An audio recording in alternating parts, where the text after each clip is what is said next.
première partie, je vais vous redire la même chose que je vous dis d'habitude.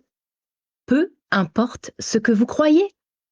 Parce que, comme vous l'avez remarqué à travers ces différentes explications possibles, des plus scientifiques aux plus spirituelles, finalement, on revient toujours à la même chose. Nous sommes actuellement dans une période difficile. Et peu de gens sont, je ne vais même pas parler d'optimisme, mais d'espoir. Peu de gens ont de l'espoir pour l'avenir.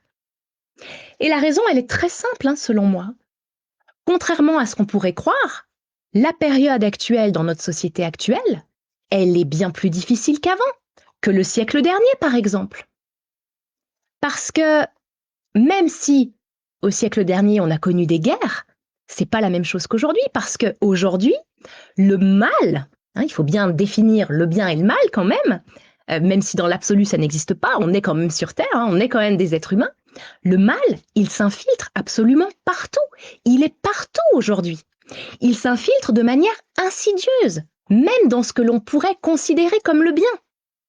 Et c'est d'ailleurs ça qu'on appelle en spiritualité la fausse lumière. Hein. Donc c'est encore plus difficile de se repérer dans tout ça. Et c'est beaucoup plus facile de se sentir perdu, de se sentir désorienté. Et comme on est moins bien, physiquement mais aussi psychologiquement, et ça c'est pas dû uniquement aux nouvelles énergies, mais à tous les poisons qu'on nous fait prendre ou respirer, hein, on se laisse beaucoup plus facilement manipuler. Et on s'enferme de plus en plus, vous voyez, on ferme de plus en plus notre objectivité, notre vision globale des choses.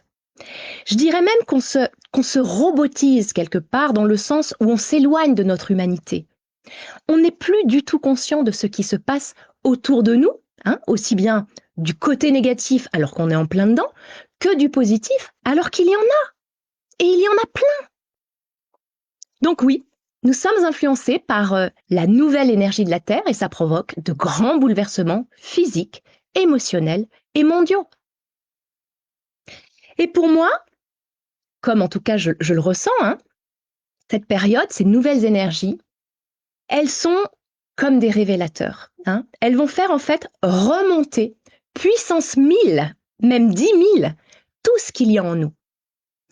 Toutes les anciennes souffrances, aussi bien humaines que celles de la nature, elles remontent à la surface pour être réparées. Et oui, ça remonte d'un coup, de manière assez violente et assez chaotique, c'est vrai. Et dans le même temps, cette nouvelle vibration, bien plus haute en fréquence, hein, elle ouvre nos capteurs, si je peux les appeler comme ça, hein, nos capteurs, d'où notre hypersensibilité, qui est en fait le réveil de nos capacités, de toutes nos facultés, aussi mystérieuses soient-elles. Et ça ne va pas s'arrêter là, hein. Ce n'est que le début. Hein. Par contre, je ne crois pas à la fin du monde, hein, à l'apocalypse, ni à l'effondrement au sens strict du terme, mais à la fin d'un monde, oui, un ancien monde pour un nouveau monde, oui. Et d'ailleurs, c'est une obligation. Hein.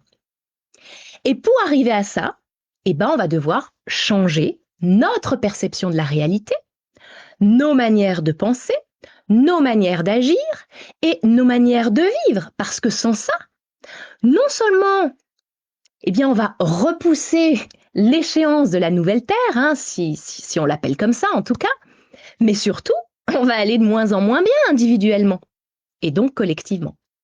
Et c'est ce que nous allons voir justement dans notre deuxième partie, comment faire justement pour s'aligner à ces nouvelles énergies et ne pas se laisser embarquer par le côté sombre, hein, mais au contraire, développer d'autres forces et vivre heureux dans ce monde parce que c'est aussi ça qui va déterminer notre avenir.